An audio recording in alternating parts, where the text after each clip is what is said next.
Incoming transmission standby. Welcome to the Nod News Network. The continent encourages the use of currencies of countries Russia considers friendly in paying for Russian exports, RBK reported. African countries are increasingly using the currencies of countries Russia considers friendly in trade with Moscow, RBK news agency reported on Wednesday, citing figures from the Bank of Russia. When the dollar and euro were left out, the ruble's share in African purchases of Russian exports also fell. The share of currencies from so-called friendly countries, especially the Chinese yuan, in export regulations reached 78.8% in July, the highest level since January 2021. However, the share of hostile currencies, mainly the dollar and euro, fell to 8.5%, from 12.6% in June and down from 58.9% in May. Even though the index has generally decreased since February 2023, it is still very volatile. Some months it's 20 to 30%, some months it's 50% or more. However, in January 2021, the figure was 98.2%.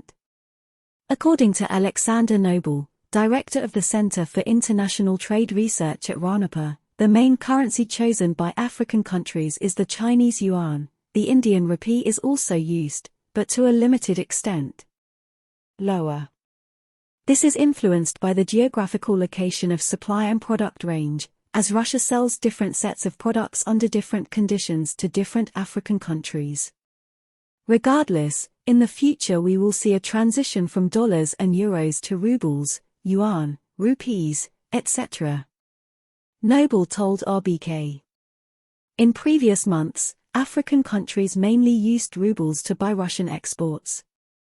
Its market share was 82.4% in February, March was 61.3%, April was 44.9%, May is 35.2%, and 48.3% in June.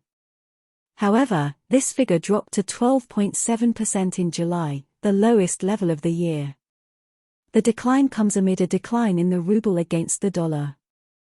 In July, payments for Russian imports from Africa were 34% in rubles, 47.4% in dollars and euros, and 18.7% in other currencies. In an interview with RBK, Ruslan Davidov, acting head of the Federal Customs Service, said that it is clear that the vacuum of hostile countries that do not want to work with us, Moscow, has been filled by willing to cooperate with us occupy, including with African countries.